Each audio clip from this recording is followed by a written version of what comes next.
And I think it was that way. I think I said, this looks, smell like it may be good. And,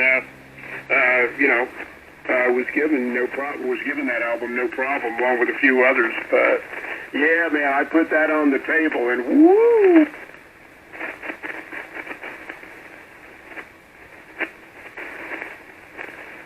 Holy cow, wasn't that released back in like '69, Kick Out the Jams? That sounds about right. Or 70, yeah.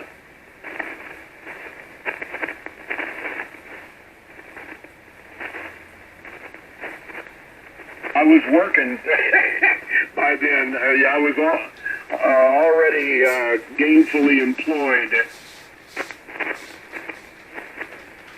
You ever see them? No, I haven't. I knew they were from Detroit, and that was very far away from me, so I didn't entertain any ideas about that. Doubt that they would tour. They seemed to go around. Where were they? They were doing the Northeast, I believe. I've seen them in Clarkston, Michigan, at a place called Pine Knob, an outdoor amphitheater. Them and a bunch of other bands. It was really good. Oh yeah, I've been to some shows there. Absolutely. When I was working in Detroit, yep. That place actually sounds good. I know, the acoustics pretty good, yeah. And the station where I worked in Detroit would sponsor concerts, or co-sponsor them, with several others. And, yep, we get our free tickets. Head on down. Uh-huh.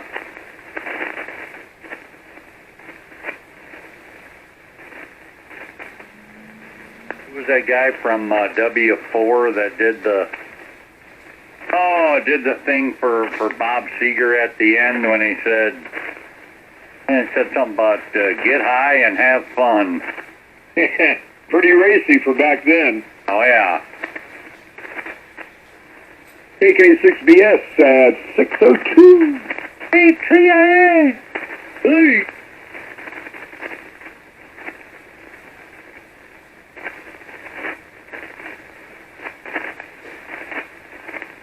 What is the best concert you've ever been to?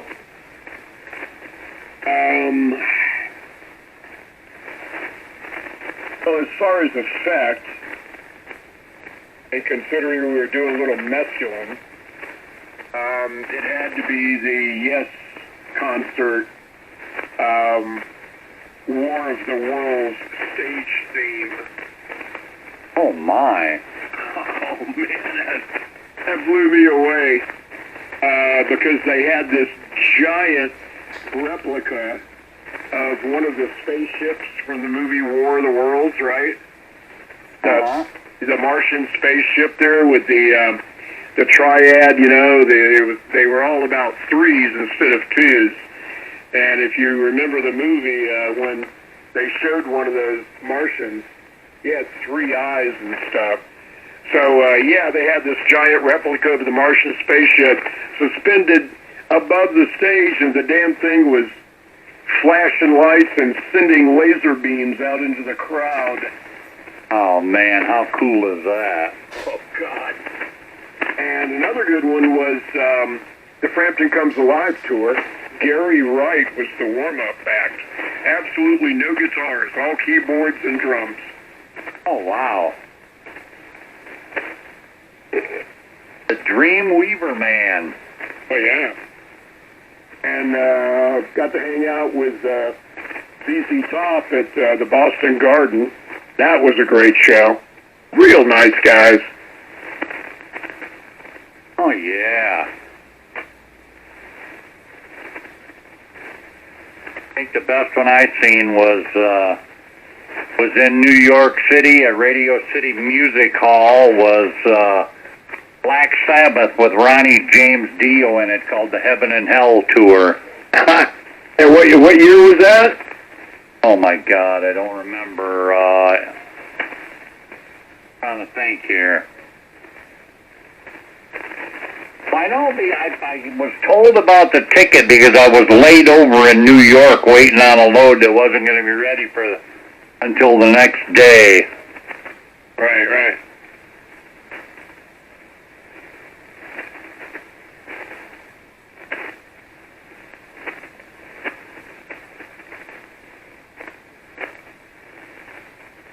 Yeah, back in the Birmingham days, there was a show with Wet Willie and Brownsville Station.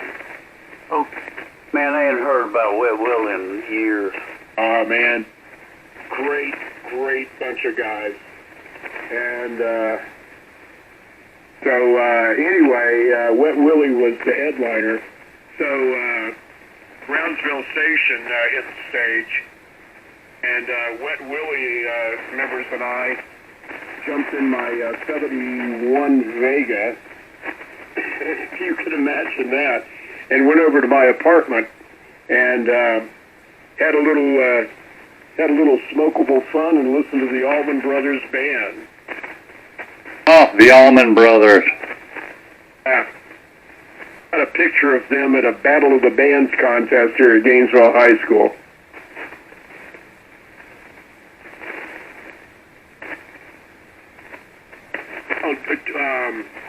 Dwayne Allman was my very first interview, Paulie.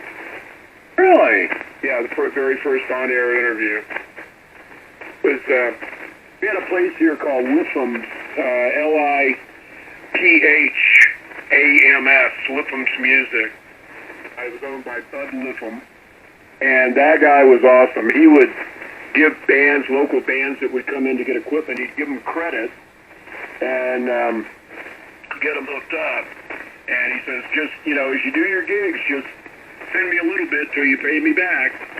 And consequently, it was a mecca for all kinds of bands. You walk in, you may see Leonard Skinner sitting around, Allman Brothers. Tommy Petty was still learning how to play guitar at that point. Don Felder worked there behind the counter, and Don was teaching Tommy guitar and lessons, But yeah, a friend of mine called from Lipham's Music. I was on the air. It was a Saturday, and he says, "Hey, Dwayne Allman's in here with Barry Oakley, and they're kind of hanging out. You want to talk to him?" And I said, "Yeah." And he picked up the phone. I said, "Hey, you want to go on the radio and have a little fun?" He said, "Sure." So little did I know that about a year after that, he would be gone. Oh, yeah, that's terrible. What a guitar player, man. God, he was gifted.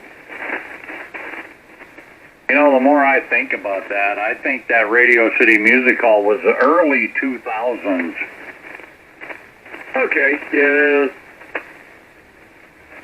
Yeah, I would have been in San Diego.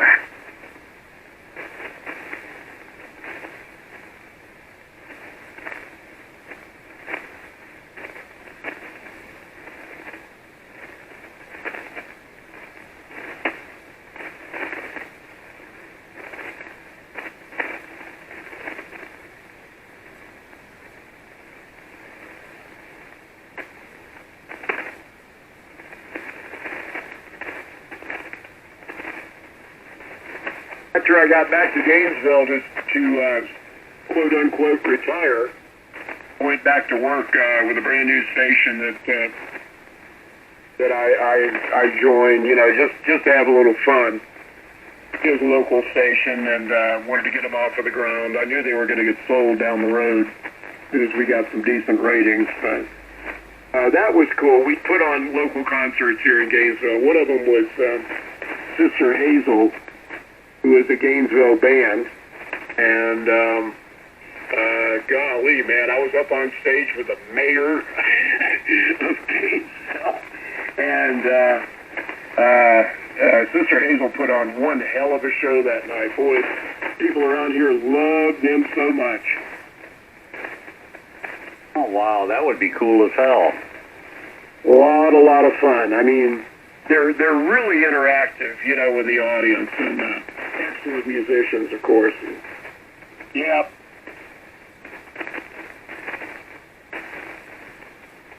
Had the mayor on the air with me at the radio station. Yeah, good times. Get the mayor to burn one? I'm not sure he was cool with that. Unlike every other person in Gainesville. And we've had Gainesville green, we've had Gainesville purple. I still think the best story I heard from you yet is with Ann and Nancy Wilson and the bag you got her. Yeah, four-finger Jamaican. Uh-huh. Four-finger bag of Jamaican.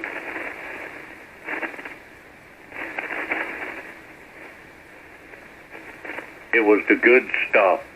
Absolutely. I wasn't going to blow that. You know, I wasn't going to get her any Mexican warehouse dirt weed.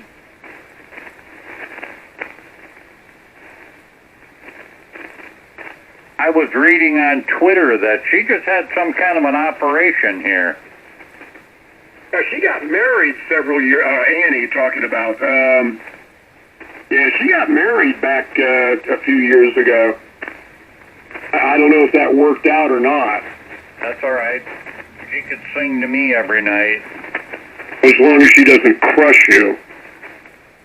And she did get rather plump. Yeah, a bit rotund. She was having problems, you know, stressful. A lot of people put weight on when they're, you know, under the pressure or whatever. Mostly the pressure they put themselves under, but yeah, pretty cool. And, you know, took a bath in Champagne with Annie and Nancy Wilson. That's something I'll never forget. Huh? Oh, I didn't mention that? No. Oh, jeez. How could you leave out such an important thing like that? Oh, I know. I just wish they had T-shirts on, you know? Oh, damn.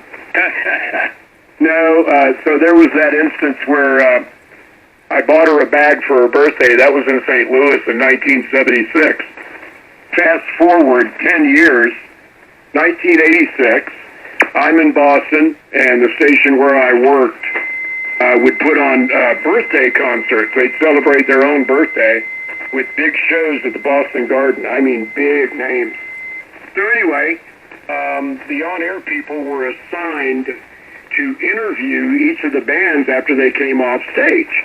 And this was all live on the air. And, you know, we had monitors going backstage. It was really cool. Listening to the radio station, listening to the concert, because they broadcast the concert live. And so anyway, believe it or not, I was assigned to Heart. They were one of the bands there, right? And she remembered you, of course. And she says, what's your name again? Weren't you the guy that bought me that bag of weed for my birthday? Uh-huh. Right over the air. Oh, wow. Pia Zadora was on the show. She was laughing her ass off. About half dressed. Really? Oh, man. That wasn't a very big curtain on her dressing room. Uh-huh. So anyway, we're laughing. Everybody's laughing. Audience is laughing. And two of the band members grabbed a couple of bottles of champagne and popped the corks there. And as I was standing there interviewing the girls, they poured it all over us. Now, that would have been pretty... Too bad you couldn't have got a video of that. I know it.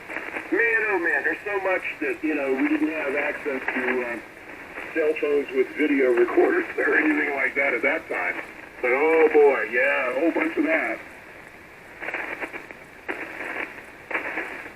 Wow, that would have been exciting.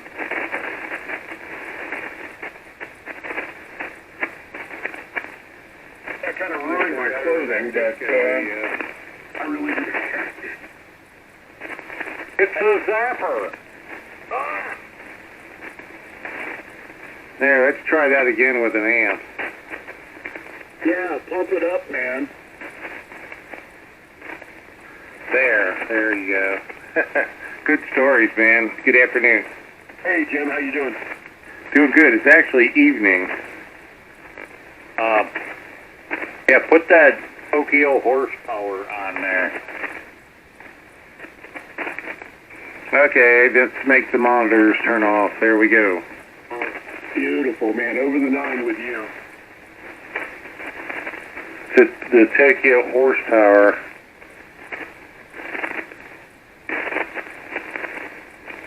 Speaking of which, where's T-Bone? I heard him in here a little bit ago. He said, hold on a minute, and that was all.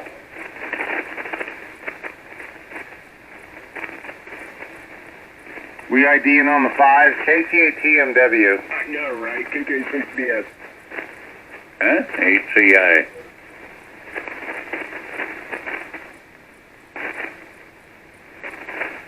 That would be cool as hell.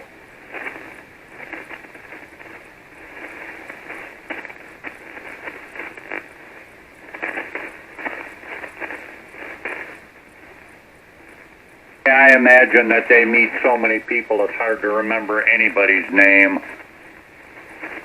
Oh,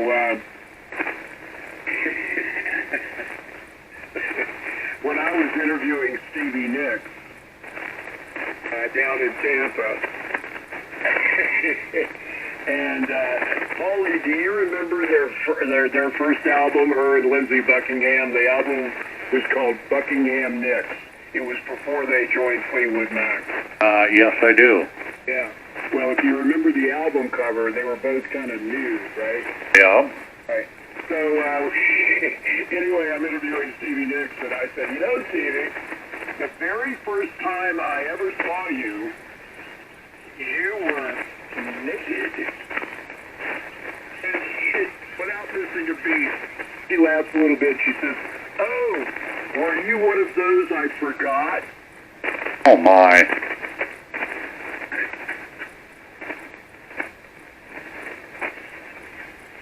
Oh, that's a good comeback. Wow. What a blast she was. Oh, my gosh. A lot of fun. Well, she could have been saying that as kind of a joke, you know, like you weren't worth remembering. That's exactly what the joke was. Okay, then I got it right. Have you ever seen the Nancy Wilson on Howard Stern? When was that? It's on. You can find it on YouTube, real easy. And she does this melody, and when she does Magic Man, everybody's not really prepared for how much she sounds like her sister. Whoa. Yeah. Especially when she goes, yeah, you know, like in the song. Right. She does it, you know, with an acoustic guitar, and it's like, man, it is awesome. It gave me chills. Yeah, I'm going to write it myself a note and listen to that, or watch it. Yeah, just listen to her. Don't listen to Howard Stern. He's one of the worst interviewers I've ever heard. Hey, he gave me a lot of props. I'm not going to knock him down. I played that Howard Stern video. I thought he was going to be knocking you, and he was all positive. It was awesome. Yeah, that blew my mind, Jim. I was expecting the exact opposite. You know, the website at the station where I was working in Tampa started getting a lot of hits, and my page in particular. And my boss called. I was on my way back to Tampa from Gainesville. Boss called and said, man, we're getting hammered here with hits on your page on the station website. What did you do? I'm like, I didn't do anything. And he says, okay. And then he called back later and said, yeah, I just was on the phone with one of Howard's producers, and they're featuring your YouTube video on the show. And I'm dead. Career over. So that was quite a surprise. Well, you know what led me to the Howard Stern video was your disco video. Well, when he calls you the greatest, calls you a genius, and you're expected to get absolutely sliced up to pieces, yeah, it's quite a surprise. So, yeah, after I got back to my apartment,